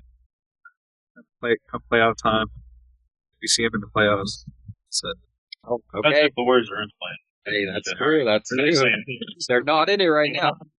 Yeah. Well, all right. Moving on to third in the Eastern Conference is the New York Knicks. My grade for them was an A-. A weird start for them. Mikal Bridges couldn't hit a shot to start the year, and now he's finally turning it on. We saw on Christmas Day he had, I think, 40 on the Spurs, so that was a big game for him. Changed his whole shot completely. Yeah. So yeah, it definitely takes time to get it like game ready. But I mean, I give them a solid A. Yeah. This is exactly where I thought they were going to be at this point of the year. Making that trade for Cat, getting that trade for sure. And he's embraced the whole city. He's embraced the whole Knicks culture, the whole city. And if they keep it up like this, try and get the bench involved a little bit more. I saw the top 4 lineups in like the whole league all belong to the New York Knicks. In minutes. Yeah. Just like all together. It's all just different rotations. Yeah, I saw that. It's just use get those bench people up. Yeah. Do you think the Knicks will stay healthy come playoff time? With the minutes, you have the tips, you have the history where it doesn't really. It's not a good one. Shout out to D Rose. But I think if they are healthy, they're a huge sleeper in the East because they do have the wings to match up with teams like Cavs and Boston. That's true. And they have the scoring from Brunson and Cat to also offset Brown and Tatum. Yeah, exactly. So it's, and even their bench isn't bad. I understand why certain guys don't play. Yeah. Like, I like Deuce McBride a lot. I do too. He's a bucket. Yeah. I mean, who else? Kane also, his jump shot looks funny, but, he can shoot, so. He had 18 points last game. They did lose, but the Knicks, like you said, the 4 lineups that are the most played in the league are all from the Knicks in minutes. And then you look at the top 10 in minutes per game or minutes played throughout the year. The Knicks have 5 out of the top 10 minutes played this year. You know who the other 4 are? Well, 2 of them are Kings, yeah. Maybe 3, yeah. Keegan and De'Aaron, yeah. So, I mean, Tibbs plays those guys until, the wheels fall off. And, my only gripe with them is that the Knicks could be up 20 against the Wizards in the fourth quarter, and their starters are still out. It's just like it doesn't make sense to me. And we saw last year the Knicks dealt with so many injuries come playoff time. All those guys were hurt, and they still made a magical run behind Jalen Brunson, honestly. Yeah. And so, if these guys can stay healthy, like you said, big sleeper out of the East. Yeah. Well, moving on to fourth in the Western Conference is the Denver Nuggets. Weird year for them. Very weird. But they are fourth in the West right now. I give them a solid A. What do you guys think? I'm giving them a B+. I also said B+, yeah. Almost A-. I won't give them A, but they should be better than they are right now. Especially having Jokic, arguably the best player. There have been a lot of easy games for them, easy matchups against the Nets. I think they lost against the Nets this year already. They got really close to losing to the Wizards and the Raptors. We blew them out already by this year. So there's a lot of I'm not saying Murray, that was guaranteed for us. But the Nuggets are not doing as good as what they should be right now. It's interesting. Aaron Gordon came back from injury, and they're keeping him off the bench right now because of Russell Westbrook in that starting lineup. He's having a crazy good year. Him and Jokic are like a dynamic duo that, it was, anyone can play good with Jokic, but it's like in Russell's later years, you didn't expect those two to be really good because, you just sag off on Westbrook. But now he's hitting some catch and shoot threes, and he's playing that pick and roll with Jokic, and they're a crazy duo out there. And Jamal Murray, he's very inconsistent. So. Yeah. But come playoff time, Laker fan knows firsthand that Jamal Murray kills in the damn playoffs. So they'll be scary come playoff time. I think their biggest issue though is mismanagement of assets at times, is losing Bruce Brown and Jeff Green. Yeah. Losing KCP. So they don't have as much defense as they used to. They bet a lot on guys like Dave Watson. Yeah. They bet a lot on guys like Christian Braun. Mm-hmm. And they're showing out more now, but it was really shaky days. Yeah. Because they weren't. I said before, KCP leaving the Nuggets has a bigger impact. Yeah. Shows that thing. You guys think those are? Yeah. I also said B+ for pretty much the same reasons. I mean, they got Jokic. They probably could be at least second, but I mean, they have been playing a little bit without Murray at times, but I gave them a solid. Okay, I like that. All right, well, moving on to fourth in the Eastern Conference, the Milwaukee Bucks. Interesting year for them as well. I give them an A-. And, winning the NBA Cup, that means something. What does that mean to a Laker fan over here? Last year? Absolutely. Darvin Ham he just wins NBA Cup. That's it. Yeah. I mean, I give him a B. I think they should be a lot better than they are now. Mm-hmm. I think Dame and Giannis should have been on the level of what, maybe a different version, but level of dominance as Kobe and Shaq were because of their games. And how if you watch them play, how compatible they looked. Yeah. Giannis just isn't a willing screen setter, and to be a guy as an actual true big wants the ball in his hands, so it makes Dame play off ball, which he's not. He's never been used to. Exactly. That's a very good point. I mean, everyone questions why Doc Rivers doesn't run just run pick and roll with Dame and Giannis every time. Obviously, that's going to work. But like you said, it's more on Giannis. Yeah, he's not a willing screen setter. They do it. They score. Exactly. Yeah. So it's just a. Yeah. But when they do, it works. Yep. And Dame has also had a very good year, going under the radar a little bit, in his later years. But he's still one of the top guards in the NBA and one of the best shooters. Of course, we know that. But yeah. Give them a credit between you guys, B+. It's just that rough start to the year really took their grade down. And then when you said that they're coming back to the whole NBA season, and that's exactly what they did. They're coming back to that championship Bucks squad that they are. Yeah. Funny story. Jeff Teague on his podcast, he won a ring in Milwaukee in one of his final years. Coming off the bench, didn't play too much. He got an A on the group project just for being there, but he talked a lot about how he did not like playing with Giannis because he's a point guard that, he was really good in that pick and roll. In Jeff Teague's prime, he was one of the best pick and roll players in the league. And playing with Giannis, I love that you said that because he does not want to set screens. He is a guy that wants to dribble it up, be the main ball handler, and make people, double him and then kick out. We saw against the Kings. That's exactly what Giannis was doing, was just handling the ball, forcing double teams, and then kicking out, even behind the back passes from Giannis. That's why Drew Holiday works so well. Yes. He doesn't need the ball. Yeah. He's there for defensive purposes, more or less, and he can hit, catch threes. Yeah. If he gets the ball, he can score. That's a good point. And that's why when Dame got there, he's ball dominant. Yeah, I mean, Dame is a great catch and shoot player. We know that, but he can do so much more with the ball in his hands, especially. Yeah. In Brook Lopez, he's a good screen setter, but he doesn't do it a lot. Yeah. And he just stands on the 3-point line. Also aggressive. A ton. Yeah. He's never been good movement wise, but he's just really slow. Yeah. I also don't like Bobby Portis' game. Just gotta say it right now. I do not like Bobby Portis' game. They give him about 10 post touches every night. He just does that same post fade, and he hits it sometimes. You can't argue when he's hitting. And he's a big energy guy when he's making shots. But when he's not making shots and he's, 1 for 8 from the field, all those post fadeaways, it's the Bucks could get a way better shot than that every time down the floor. So yeah. All right, moving on to fifth in the Western Conference. Surprise team out in LA. The LA Clippers are fifth in the Western Conference right now, and Kawhi is back from injury, so they're looking a little scary right now. What'd you guys rate it? I give the A+, I think. Yeah. The team. You say that's about the way the season is going. There's a lot of teams up on this list that. Norman Powell is not going to be an all-star, unfortunately, but he should. He's in the conversation. He's in the conversation, but I think he's going to get snubbed like Fox did last. Just like him being a player that doesn't have the big name in the league. It's really unfortunate. He's definitely in the conversation, but I think he's left out just a bit. But I still give him an A+. Kawhi comes back, start making a little bit of an impact. James Harden. Himself.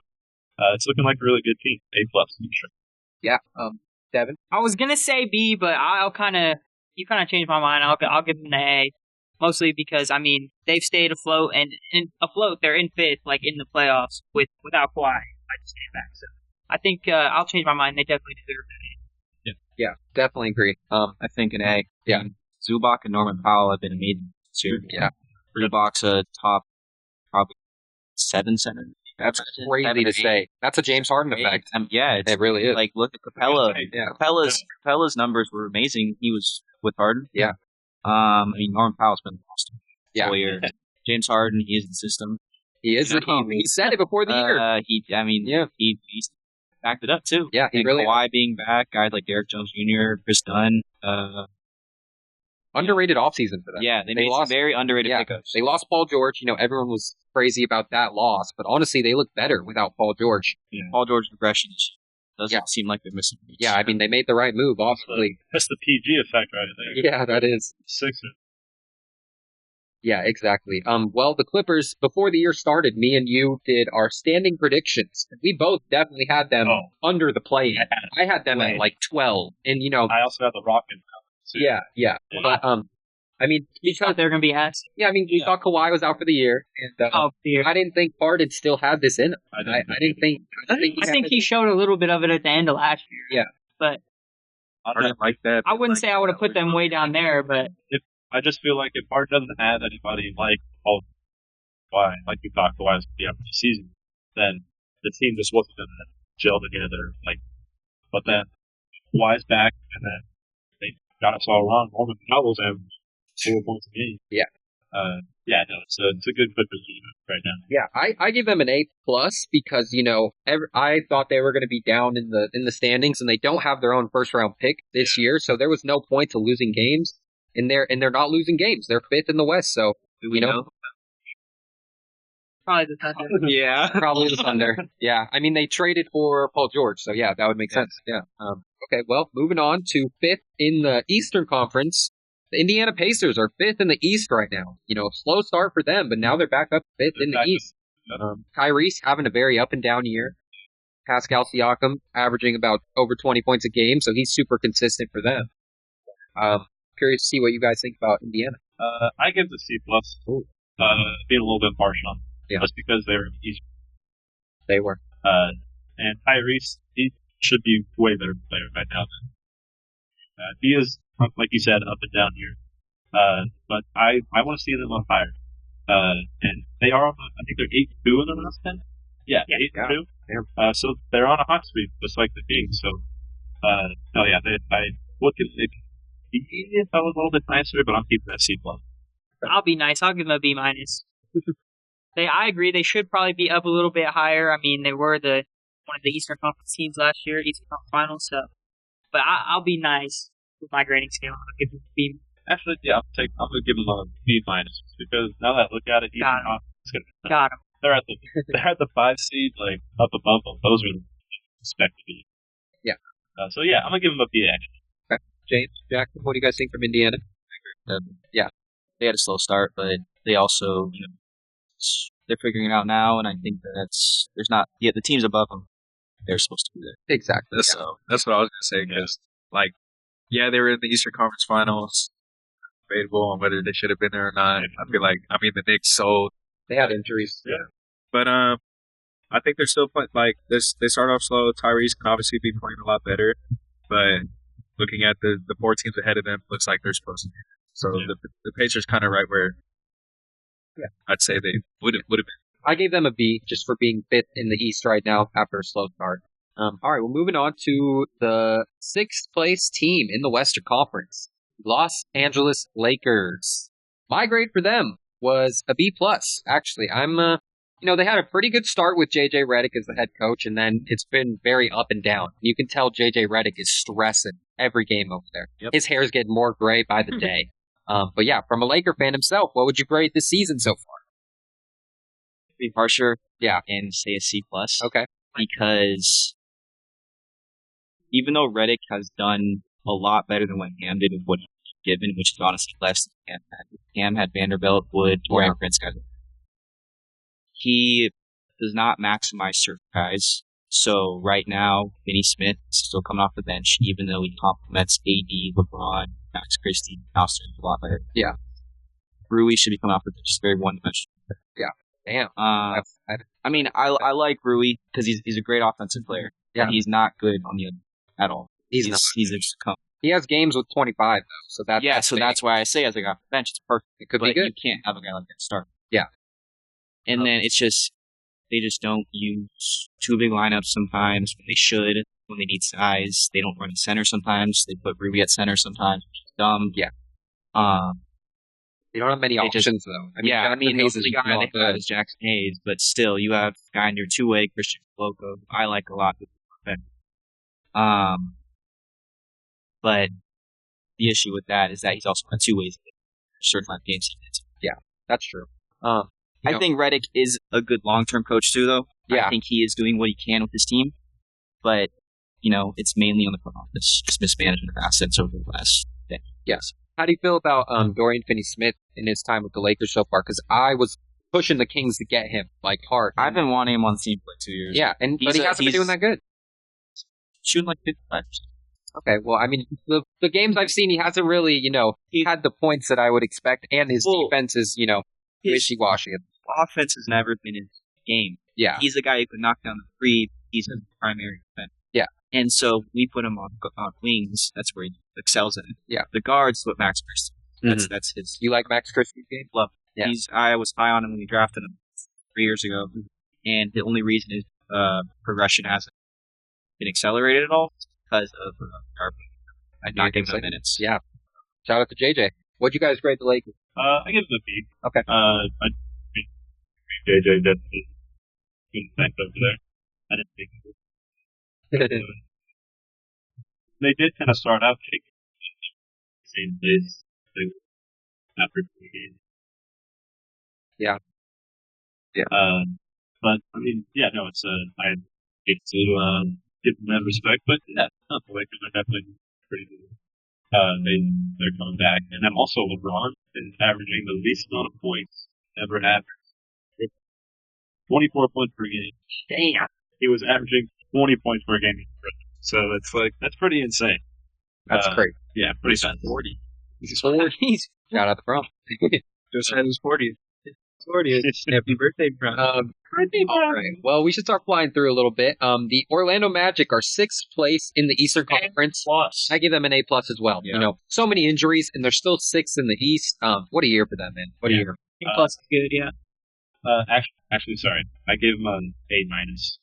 The only reason because their fucking training staff with two oblique injuries, bring 2 of their best players out for 3 months. Yeah. Get your training staff in order. I mean, Palos came back and looked insane already, so it's a positive sign out there for them. Yeah. All right, well, next team in the Western Conference, 7th place, is the Dallas Mavericks, who are without Luka Doncic since Christmas, so, still up in the air when he will be back. I give them a B, just for the injuries and stuff. I do expect them to raise in the standings once Luka comes back. Yeah. I give them a B. Impressive that they stay afloat this whole time. Yeah. Without Luka, Kyrie coming down. But they're going to need him back. Yeah. Immediately, and then try and go on a big stretch of wins after also. Yeah. I agree, B. I mean, they haven't. Honestly, Luka and Kyrie haven't really played a lot together this season because one's been hurt, the other's been hurt. So I expect them to rise once they both get back. But I'll say B for now. Yeah, they're able to stay afloat. What do you think of Dallas so far? I'm gonna say a B+. I mean, they were top 4 when they were healthy, so I think it's just injuries. That's about it. Yeah, that's a good point. All right, well, Atlanta Hawks in the Eastern Conference are 7th right now. I give them a B+ as well. I didn't expect much coming from Atlanta this year, and they're actually one of my surprise teams. Those young guys, Dyson Daniels is so good. Jalen Johnson is all-star. And Trae Young, of course, one of my favorite guards in the league. Get a lot of hate on this side of the table on Trae, but what do you feel about Trae? Love Trae. Yeah. I mean, he's a great point guard. What are you talking about? I mean, he's the guy I wanted the Lakers to go after over the summer. He was the guy I'd love to have next to AD, but I think the wing situation over there is amazing. Yeah. DeAndre Hunter, Dyson Daniels, Jalen Johnson. Those are 3 guys that Ricochet, Yeah, rookie. yeah. All four of them are guys that could get station guys. Maybe Johnson, I think, will make the All-Star leagues. Yeah, I agree. I was going to give him a little here. I give him a B+. Okay. Solid team, obviously. Trey leading the league in assists and getting everybody involved there. Helped him out a lot. And then having those young players come up and be good on the defensive side and the offensive side, it's pretty cool. It is.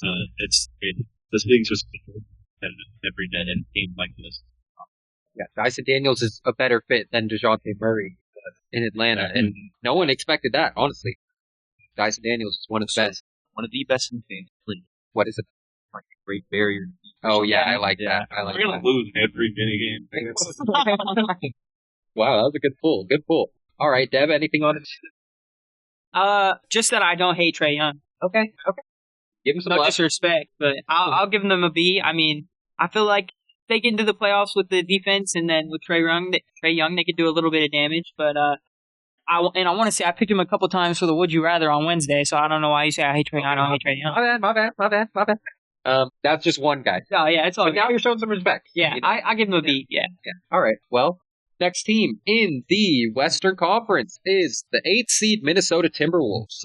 Very disappointing year for them.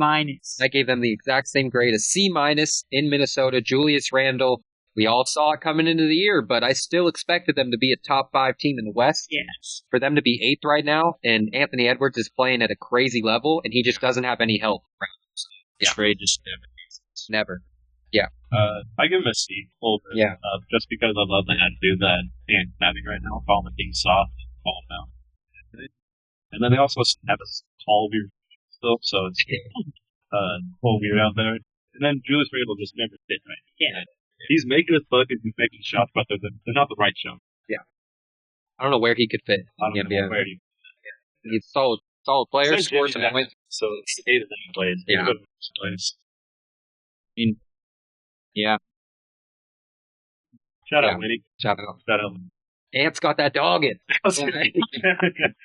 But yeah, another thing that Anthony Edwards said a couple games ago was that he doesn't want to pass the ball. And they were double teaming him, and he was jealous. I think it was when they played Boston. He was like, man, I'm jealous of those guys in Boston because you can't double team them. And they just Tatum gets to ISO, Jaylen Brown gets to ISO all he wants. And then Anthony Edwards tries to do the same thing, and they just throw 2 or 3 bodies at him, and it's like, he can't do anything. And then he has to trust guys like Mike Conley, who's, getting up there in age. He's a good shooter, but he's still a good shooter. Mike Conley. Yeah. He's getting up there. And Dante had a rough start to the year, but he's finally bouncing back. He did have an injury a couple games ago, but before that, he had his season high 28. So Alexander Walker. Yeah. I like Nikhil Alexander Walker. Yeah, he's a solid player. Anything on Minnesota over there? About what he said about, he's like, oh, I'm not here to pass the ball and all that stuff. Yeah. In my opinion, I'm like, tough shit, bro. Yeah. Steph seeing triple teams, the whole team's getting thrown at him, and like Steph's still able to do what Steph do, Yeah. And can't do it. Sound like you probably. Calling him out. I mean, I agree with that, but I also agree with Ant. I think they got to give him a couple guys so he don't have to. Should be able to take shots. Oh yeah, I do understand that and stuff like that, but like at the end of the day, that's just the game. Yeah. Like you're in the NBA, like you're the top players in the league. Like you're gonna see double teams. You're gonna you got to learn how to get around that. Yeah, that's true. All right. Well, number 8 in the Eastern Conference is Detroit Pistons. Detroit basketball. A plus. A plus. I give him an A. Shout out to Cade, man. Shout out Cade. He's on this team. Well, I'm hitting I wouldn't Detroit basketball team. Everyone knew on the early 2000s Detroit basketball team was their gritty play style and stadium ads and stuff. Yeah. So yeah, it's all hype out there. Yeah. Cade and balling. Malik Beasley, from a Laker fan, how does it feel seeing Malik Beasley go off on the Detroit Pistons when he couldn't hit a shot in LA? Shooters come to die. Is that the LeBron effect? That's just how it is. It's making him feel bad. How does it feel seeing Malik falling off? How does it feel seeing Malik? That's facts, though. That is going to die in LA. Yeah. Yeah. The only one I can remember is D'Lo. D'Lo shot 40%. Yeah, and he still got hit though. Yeah. But yeah. Yeah, Detroit is going to be really good coming up in this next couple years. Tobias Harris, shout out Jake Cole, having a really good year for them. And, he's been down in, people's rankings the last couple years. And now going to Detroit, being a catch and shoot guy, helping this team as a veteran piece, and he's playing really good. And Asar Thompson, another freak athlete. Yeah, talked about him earlier, but man, he's a stud. But Caden balling. Are you picking 2020 Chino Hills or Caden? 2016 against 2020 Montfort. That's what I meant by Chino Hills. Bro, they had 3 5-stars, 3 guys on that team. Yeah, they had D'Angelo dropping 70. Like, man, let's be honest right now. It's hard to argue that. They had Big O too. Yeah, Onyeka Okongwu was tough. Yeah, he is still. He is. All right, moving on back to the Western Conference, 9th place. You know who it's going to be? Our Sacramento Kings. You know, what a year for them so far. Firing Mike Brown. Yep. Crazy slow start, and now we're back above 500. I'm giving us a B+. B+? I'm giving us a B+.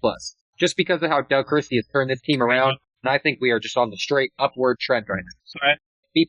I like the confidence. Yep. Gotta be brutally honest, though. We should be way higher than we should. Yep. I hated the way we started. Obviously, diehard Kings fan, so say that. I'm giving it a C+.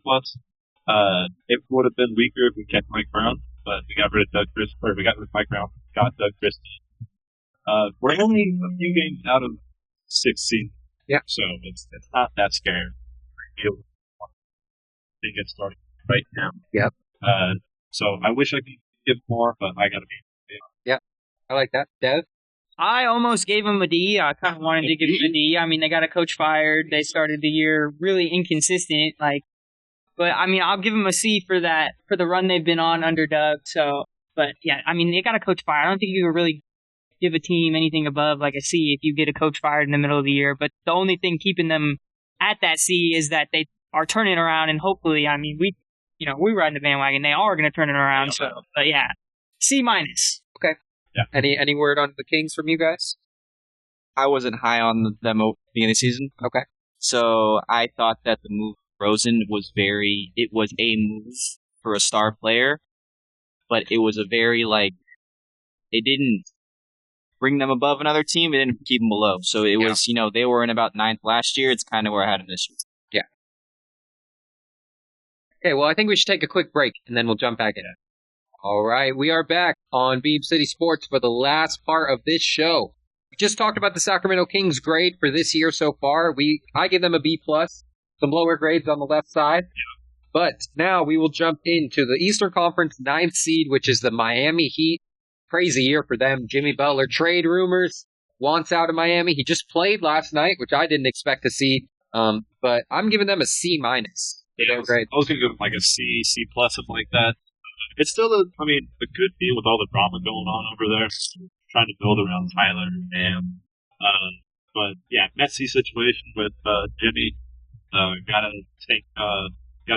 put the grade down because the front office is not handling it. Yeah, they're not. What do you guys think about the Heat?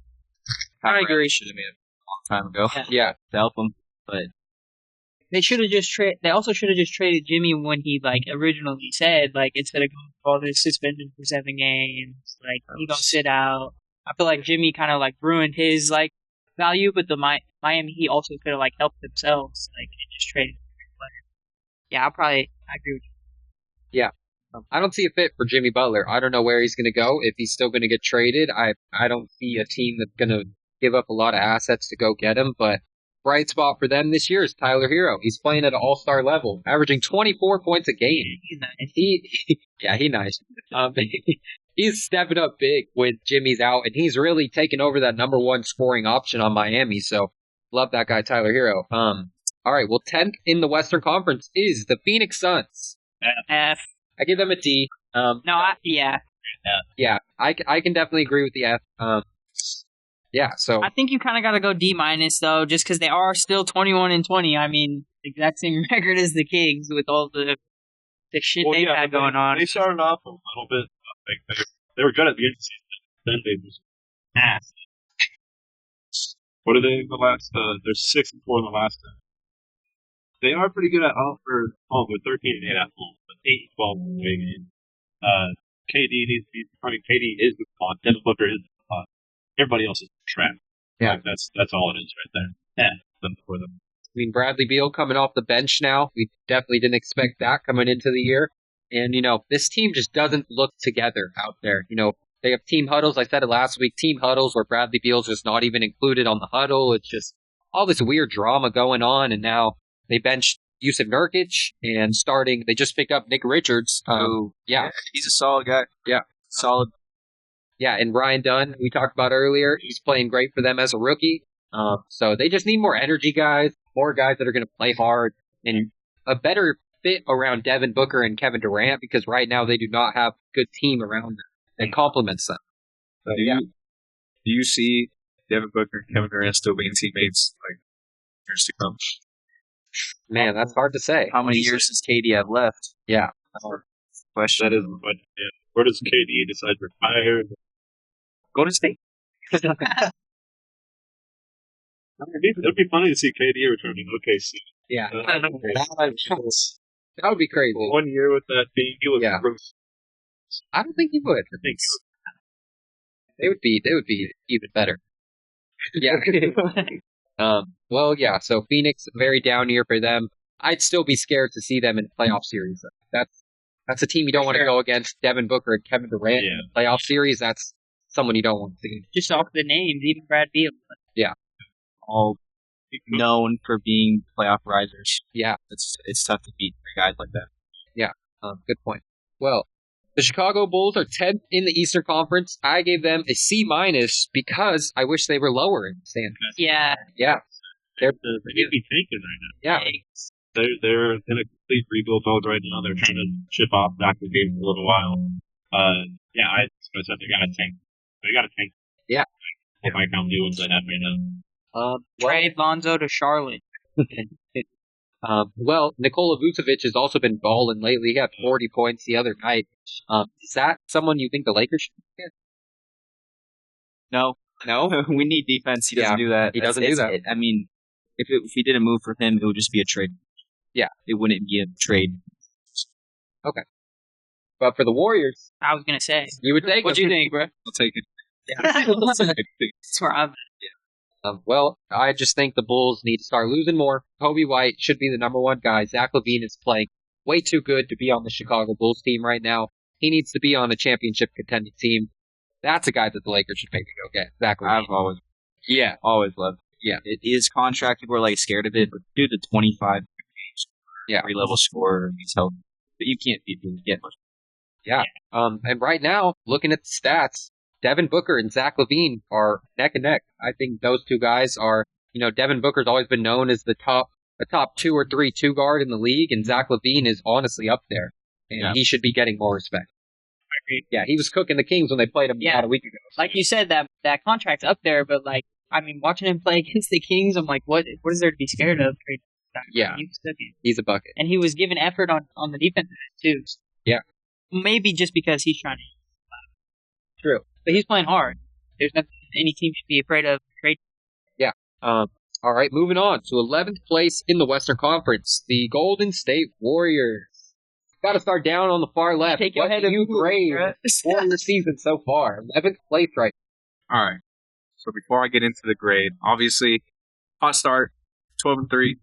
Sitting up there, the top 3 seed in the West. Thought we was back, feeling great, on top of the world, and then it all went downhill from there. We're sitting at 500, 2020, playing the Wizards right now.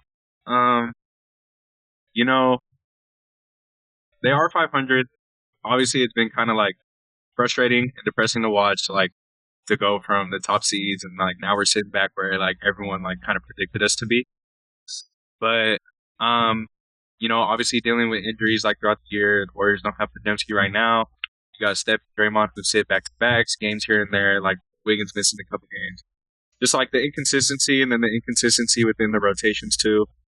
A lot of trying to figure out what lineup works best. Gary Payton just came back. So that's nice for them to, finally start to hopefully get healthy. Yeah. But as an overall grade, we're selling. I gotta go D. Yeah. D minus maybe. Yeah. That's what I had as a D. Steph? No. Don't trade Steph. But the Warriors came out and said that Steph even said this in a post game. Draymond said it that they were looking to shop their young guys to go get another star, and now they are not on board to go get rid of their young guys because it seems like Steph and Draymond want to be a part of the organization after they're retired, and they said that's what bad organizations do is they go trade all their young pieces right now to go get a star, but they're not going to do that because they don't want to. They're not a bad organization. So Phoenix Suns. Very interesting to see that the Warriors aren't going to go get a big name. Just overall, like, they're not going to really go get help. I don't really know. Like, obviously, they're trying to figure it out. Hopefully, make a push to get the plan or hopefully a playoff spot. But it's rough at Golden State. Yeah. So All-Star game is in the Bay, though. It is. All-Star game. Forward to that. Yeah. What was the grade? Oh, D. Yeah. I got them at a C- right here. Looking at how they started, I was going to put them a little bit higher, but yeah, having a tough time staying consistent, not really finding the right moves. They're going to make not a lot of moves, but a few before All-Star break for sure. I think it's going to look like the same team. Yeah, I agree with that. Anything else on the Warriors before we move on? Great stat. Stop pushing that there. All right, well, 11th place in the Eastern Conference is the Philadelphia 76ers. F. Don't have to say too much on them. I'm giving them an F. Horrible year for them. Yeah, I have a minus. Good fix there. But Tyrese Maxey is really the only bright spot on this team right now. Also, Yabusele playing very good. His contract is, I think he's going to get paid a lot more this offseason.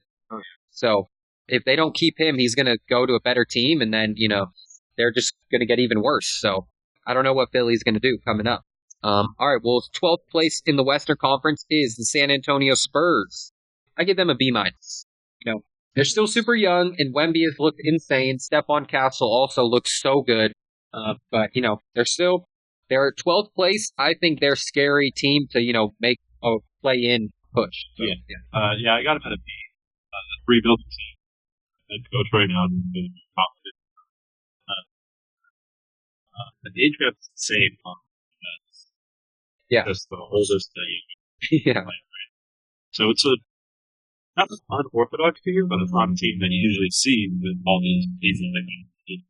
And then CP running down the court with the best passes of all time. So those open people of all time, pretty much. That's a scary thing.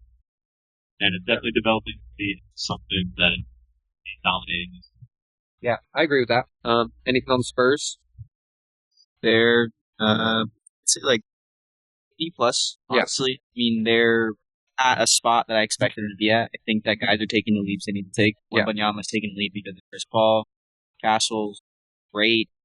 Sell is also good. Yeah. Keldon Johnson, I think, after that 1 year he had a few years ago, he's kind of declined a bit. Yeah. And I think he's their biggest trade chip right now. I agree. He has moments, though. Yeah. And they have some good role players, too, like Harrison. Yeah. Like that. Yeah. All right, well, San Antonio Spurs, I gave them a B-. So next team out in the East is the 12th place Brooklyn Nets. I give them an A. They're losing games, but they're competitive.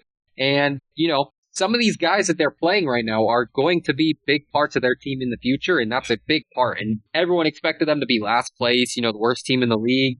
And they've won a lot of games that no one expected them to win. So they need to get rid of Cam Johnson, though, and get some valuable assets back. Yeah. I agree with everything you said there, but then they're also making moves to rebuilding the team. Yeah. And they're going to make another move for sure with Cam Johnson. So I think they're going to be in a perfect spot next season. Like the good players they have right now that they're going to be able to shop and then also develop at the same time. Yeah. Brooklyn? Build around Cam Thomas. Cam Thomas? Build around. Yeah, I just think they still need a number one guy. Like, give them a green light, you can score anywhere. Yeah. Everything. Or scoring-wise. So, I mean, if you give the right guys around him, you go, sure, that works, but I think he's definitely the guy you want to keep. I've never understood why they've been trying to shun him. Yeah.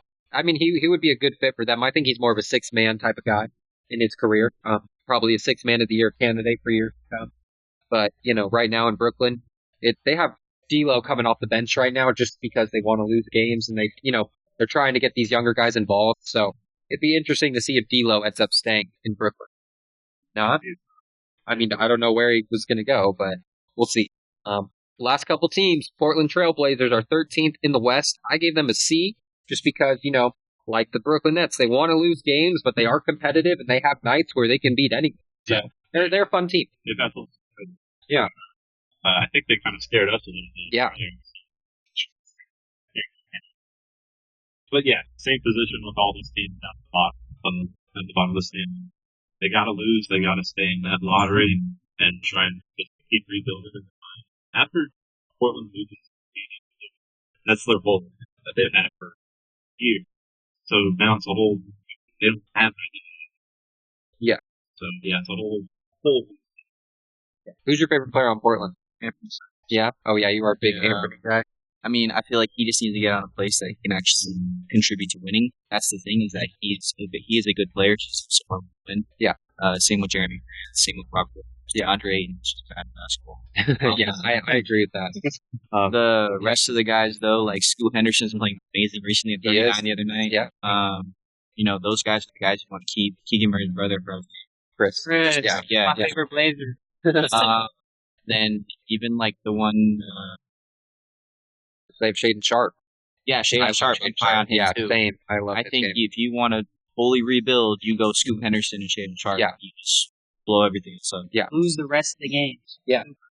I mean, they're at 13. They could do it. Yeah. They're probably the fourth one. Charlotte was just.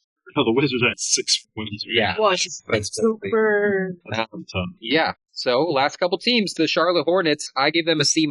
They are 13th in the Eastern Conference. They get blown out a lot, though. I wish they were a little more competitive, but they've had some injuries, so give them a pass. I gave them a C. Yeah. We talked about them earlier. LaMelo Ball is the only player who's actually out there making a difference. And then, 10 and 28, it's sad out there in Charlotte. Yeah. Well, anything else on Charlotte? It's just like watching a team. Yeah. That's all it is. Yeah. It really is. Okay, well, last two teams in the West, the New Orleans Pelicans. I gave them a B-, surprisingly. I thought they were going to be really good to start the year, and then all the injuries happened, and now, some guys are coming back. Zion looks pretty good now, but I think it's a year for them to get a top pick, and then next year, see what happens with Brandon Ingram, and then build around Herb Jones, Trey Murphy, Zion, and maybe even ship C.J. McCollum. So they have a lot of assets out. Yeah, I agree with that, CJ. Yeah. While he still has. Yeah. He just dropped it. Yeah, I know. He dropped 5th. And he'd go to 10 team. Yeah. I think I gave Pelicans like. Yeah. Yeah. But yeah, so it's a different scene out there. Yeah. All right. Well, the Toronto Raptors are 14th in the Eastern Conference. I gave them a B as well. One of the most exciting tanking teams in the league. But they also have a ton of big contracts. R.J. Barrett, Emmanuel Quickley, and Jakob Poeltl. And they also have Grady Dick, who's playing very good this year. And Scotty Barnes, one of my favorite guys in the league. So they have a good young core. And I think, Davion also as well. Throw him in there. But I think the Raptors will be good in a couple years. But they said it before the year started. They're looking to get a top pick. So yeah. I think they should lose a little bit better. Yeah. They have 10 wins. Yeah, I mean, those teams at the bottom that we're jumping into, the Utah Jazz are 15th in the Western Conference. A+. Yeah, I give them a B+. Yeah. They want to get that top pick, so might as well, lose as much as you can and get the highest percentage chance. Yep. I'm here in Sacramento. It would be interesting. We give up the right pieces. Yeah, it would be interesting. I don't love John Collins' game, but he's been shooting the 3 ball very good this year, and that would be a big part. He's a big man that can stretch the floor, and it's very athletic. But I'm just iffy on the defensive end. What do you think about John Collins? He's a player who puts some stats on. Yeah, that's my issue. Yeah. So if he can kind of turn that corner to be an actual contributor on the team's playoff aspirations like Kings, then that would be a good pickup. Yeah. But would have to cost him a little bit in his contract. It would. Yeah, it would be tough to get him. Any thoughts on John Collins and the Jazz down there? Dev, do you think the Kings should get John Collins? I wouldn't be opposed to it. But just depending on what they would give up, like I still kind of want Trey Lyles for him to be on the court with John Collins. Like I feel like that could be a good lineup off the bench, something like that. But it just depends on. There's a lot of things that I don't want to lose. Like Colby, they could trade him, Kev. But other than that, I'm just kind of iffy on. Yeah. The only reason is Trey Lyles and Kevin Herter. If we trade them together, then match. That's what it is. Yeah. If we have to match the contract. Yeah. That's the only thing. Shit's bogus. And no one else on the Kings team really has like a higher contract that we're willing to trade, except Trey Lyles, which I don't know how I feel about getting rid of. To catch up in. Yeah. Yeah. All right. Well, last team. We've been through all 30. Now the Washington Wizards are last place in the Eastern Conference.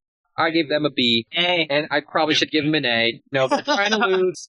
They got a good young core. We're going to see the Kings play them tomorrow. Warriors are playing them right now. That's why I already had certain scary something like that. Yeah, but I mean, it could go either way. Those top the bottom four teams all have the same percentage chance of getting that number one pick. So it's very interesting what will happen come draft lottery time. But yeah, shout out to Washington, man. Sebastian out in London, loyal Wizards fan from day one. He's tuned into every game, even though they have won 6 games this year. He's tuned into every game. Every game. Mad respect. Six wins. So, okay. I don't know if he's after, watching that team, but he loves Jordan Poole. And he didn't like Jordan Poole at first when the Wizards got him. And I told him, dude, Jordan Poole is so nice. And now he loves Jordan Poole. So Wizards fans finally are, accepting the Jordan Poole experiment, and it's going pretty good for Jordan. Yeah, it's going good for Jordan. Not for the Wizards. But yeah, for Jordan Poole, it's going very good. All right. Well, that was all 30 NBA teams, grading them halfway through the year. Unless anyone has anything else, we can close out. Light the beam. Yes. Light the beam. Yes. We will be giving these shirts out, brand new Beam City merch. And, we'll be back next week. Go subscribe on YouTube. We'll be back on the radio on Wednesday. Just hit 200 subs on YouTube and almost 1,000 followers on TikTok. So hopefully it doesn't get deleted. Please. RIP Talk. RIP Talk. Right.